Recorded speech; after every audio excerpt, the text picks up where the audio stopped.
The second I step into the abandoned school, I'm immediately overwhelmed with strong fumes of peanut butter. My stomach turns as I dig my nose behind my collar. I like peanut butter as much as the next guy, but only as a treat and from well-regulated sources. One taste of the poison cooked here, and that'll be the last thing you see.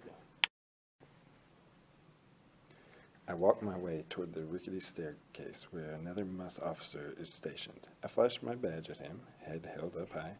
As soon as I set foot on the staircase, a short MUS officer comes scurrying towards me. She stops, panting, and looks up at me. Our journey takes us into the depths of the school. Room numbers tick by as the dim corridor stretches. Officers swarm the hallways, banging on doors. But for all their ruckus, nobody admits to seeing anything. I glance to my short companion. I step towards room 246. The thin door has a single hinge left from the last time it was kicked in. It leans to the side, as crooked as the rest of this place. I pause, one hand on the handle, and steady the metal. Another scarlet handprint.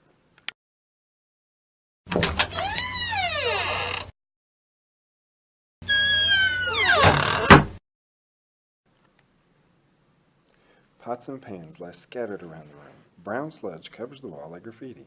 In the corner, the remains of a camping stove sits along a splintered desk, no doubt thrown there by the explosion. Besides the stink of unrefined peanut butter, these pop-up labs have a few things in common. The floor is always covered in peanut shells. Each footstep is met with a sickening crunch, and for the unlucky, a sliced hand. Many have died from the infections they picked up in PB labs. I consider myself lucky.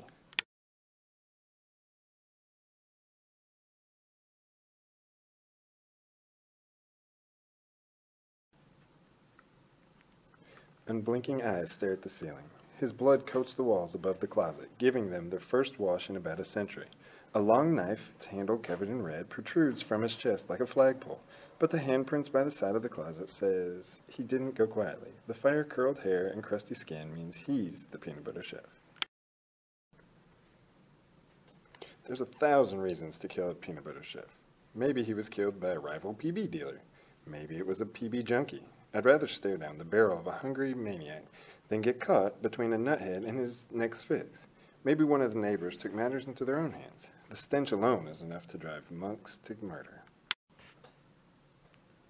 I sniff the air. The perfume's faint, but it's there. Every question I had disappears, leaving just one. Who'd wear expensive perfume to a murder? Especially in this dump. Anyone who can afford Sin Man can afford to commit their murder somewhere classy, or pay someone to do it for them.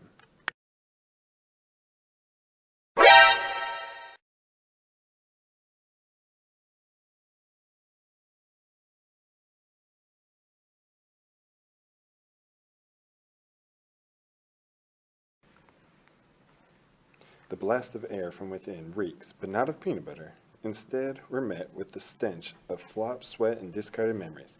In its former life, this might have been a library. A labyrinth of shelves dominates the middle of the room. I take my time, studying the cluster of shelves on either side, abandoned suitcases and forgotten toys huddled together under layers of dust and mold. Trinkets, lone earrings, empty jewelry boxes, and pictureless frames fill the gaps.